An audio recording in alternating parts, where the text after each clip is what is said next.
Well, hello and welcome to another exciting episode of Urban Hustle on NewsX. I'm your host Megha Sharma and I will bring to you success stories of young entrepreneurs who are making a marked difference in our society for a better, cleaner and a corruption-free tomorrow. Well, assembly elections are fast approaching now, and to hold our lawmakers accountable is the Neta App. Yes, Pratham Mittal is the one who's leading the charge of this huge innovation, and now we take a look and then come back with the man himself. All of 27 years of age, Pratham Mittal is giving the politicians of our nation many a sleepless night with his ingenious innovation, the Neta App. The idea behind the mobile app is simple. If politicians are held accountable on a daily basis, they will always be on their toes to serve the nation better.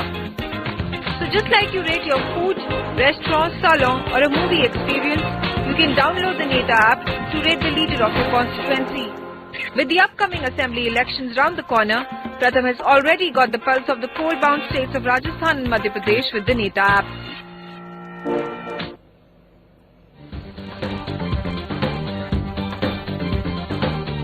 Well, welcome on the show, Pratham Mittal. You're doing a fantastic job. You've created this app. Now, this app gives citizens the opportunity to rate their leaders, their netas, based on their performance. How did the idea germinate? In India, elections happen once in 5 years. And just before the elections, all the leaders become really vigilant. They start listening to you. They even start coming to your doorstep. But right after elections, once they've won and once they've assumed their chief ministership or their ministership, do they really come back to those promises? Not quite.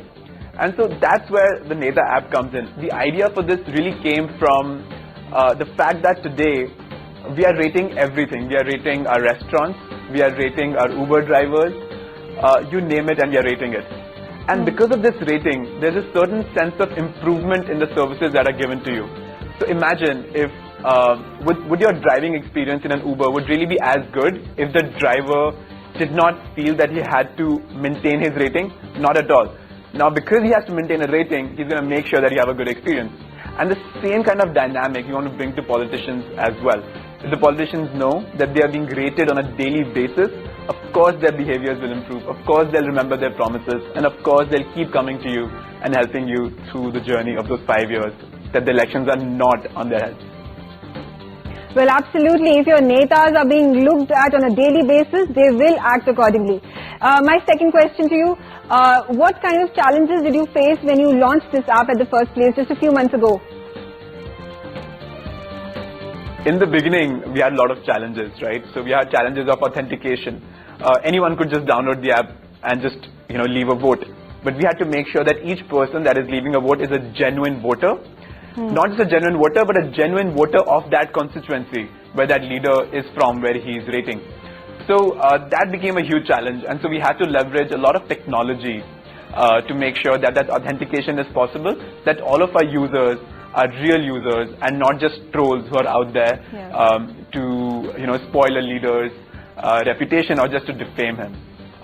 In terms of other challenges, we also faced a lot of issues around trust, right? In India, our first instinct is to mistrust something or someone. So we wanted to make sure that we have trust amongst the general public and trust amongst the leaders. So when we did our launch, we made sure to call people from all different parties. So we had, for example, the former President of India, Shri Pranab Mukherjee, launched the app.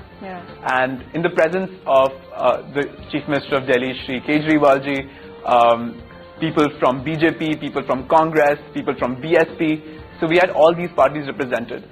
And that allowed us to make sure that we don't seem to be a weapon of one political party trying to defame another one. We are a neutral platform that's trying to just bring out the real image of people's sentiments and perceptions out to the general public. So tell me, how are you going to sustain this app? Where will all the funding come from, and how will you make sure that it stays neutral, like you said? Right now we have around 1.6 crore users of the app and of the larger platform. And of course, technically speaking, that's a huge challenge to manage. People are very impatient, so the app has to load right away. Otherwise, people just doze off. So a lot of technical challenges, but we've been able to build a very strong team. Our team comes from, they've previously worked in top companies, both in politics and in technology, and we leverage their experience to make sure that our users have a great experience. Before the 2019 elections, we hope to get at least 10 crore users, at least 100 million users using the app or the platform. And to do that, I'm sure we need a much larger team. We need much larger support at the ground level, because right now what we're doing is sort of sitting in a closed room with our computer and just making sure that we're able to reach the corners of the country. But to really get to 10 crore users, we'll have to have feet on the ground to make sure that we can really reach our targets. Right.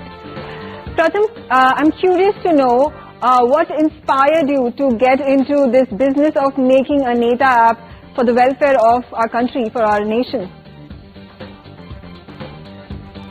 I went to the University of Pennsylvania, and there I studied 2 degrees. I studied political science and I studied statistics and systems engineering. So this app actually is right in the middle of those 2 subject matters, politics and statistics. And so I feel very lucky to be able to use my 2 skill sets and bring out this application. So this application is actually very close to what I studied.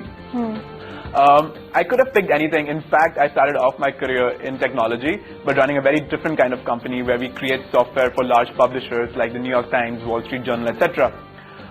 And I've been doing that in the US, but I wanted to really come back to India and leverage, experience of politics, experience in statistics, and create something that can truly make a difference at the ground level and enhance our democracy. So that's really what brought me back to India and to start the Neta App. Well, you definitely are making a difference in our society, in our democracy. And now that the elections, the assembly elections in Rajasthan and MP are just around the corner, is your team all set for it? The Rajasthan elections are 2 months from today, I think, exactly. And so Rajasthan has a population of around 4 crore voters. So 4 crore people will be voting in Rajasthan. And already we have around 45 lakh people who have either downloaded the app or used our platform to make their opinion known. So that means we have a percentage penetration of around 10%. That's pretty high. So statistically speaking, we should be able to predict the results in Rajasthan, as well as Madhya Pradesh and other states that we're active in, pretty accurately. In fact, when we launched in Karnataka a few months ago, we were able to predict almost 90% of the seats correctly. And we were even able to predict the margin with which the political parties won or lost their seats.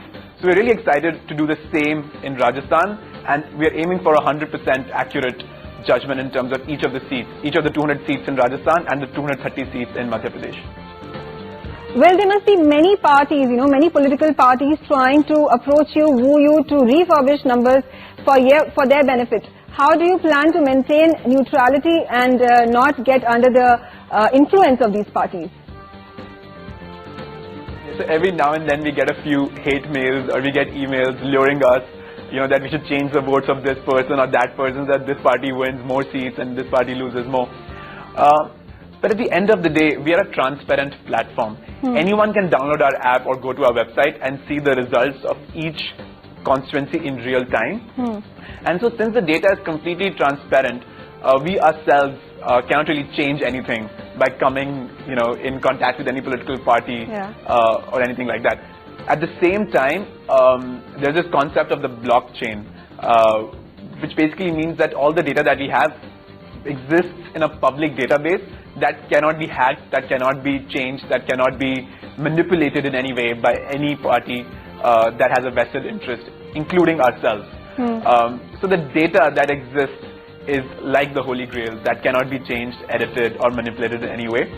So we have taken this measure to ensure that tomorrow, no political party or no vested interest group can come in and, take advantage of a platform and use it as a weapon rather than as an asset that it's meant to be. Well, that's a fantastic job that you're doing of maintaining neutrality on your app. But today's youth is not very interested, especially in the metros, they are not interested in politics. Do you think your app is going to bring about a change, a gradual change in the way youth is thinking in terms of politics, in terms of their politicians? So, an interesting statistic to answer this question. This year, around 14 crore first-time voters will be voting in the election. 14 crore first-time voters. These are people who have never voted before. These are people who've turned 18 in the last 3 or 4 years. Now, just to give you a sense, in the previous election, BJP won with a total voter base of 17 crore votes. Okay. Right? So as you can imagine, these 14 crore first-time voters have a huge say in who is going to be the next Prime Minister, who's going to form the next government. So we travel to the rural areas, we go to the remotest villages of Rajasthan, we go to tribal areas in Madhya Pradesh, and we talk to the youth there. And the youth in tier 2, tier 3, tier 4 cities is extremely aware of their political situation, and they're extremely aware of the change that they can bring. Yeah. That said, when I meet with my friends in cities, in Delhi, Bombay, Pune, there I don't get this vibe. So here I think the app would really help people understand, what their position is in the democracy, what their responsibilities are. They'll even get a little bit more aware. Right now we meet people, we ask them who their MLA is or MP is, and more often than not, they will not even know. I would go to the extent of saying that some people don't even know which constituency they are in. So this app really brings answers to all of those questions right in your palm. So we really think that the problem of accessibility would at least be solved with the app. Well, that's a very interesting point you picked over here, that while our rural youth is very attuned to the political going-ons in their constituencies, the urban youth is not. On that note, I just want to finally ask you, who do you predict is going to win the Madhya Pradesh and Rajasthan elections, which are now coming very soon? The elections in 5 states, but let's talk about the 2 larger states. So one is in Rajasthan and one is Madhya Pradesh. So in Rajasthan, we think it's going to be a very close call. A lot of people are saying that Congress will definitely win, very easily win. We also believe that Congress will win, but not by that big of a margin. We'll have to check the exact number because the number is changing every minute on the app. But I think at this point, Congress has around, if I'm not wrong, around 110 seats that they're leading in, and BJP has around 80-85 seats that they're leading in. This might change by the time this video is actually aired, but this is the data as of now. In Madhya Pradesh, BJP is leading by a slight margin of less than 1% of the vote share, which translates to about 15 to 16 seats. But the data is changing so rapidly every day because all of the political parties are very actively campaigning. They're announcing new initiatives, they're creating new controversies. So the data will change every week. So to keep track of it, definitely, you can check out the website and the app. But, it's very close to call in both of the states, as per my opinion. Well, thank you so much, Pratham, for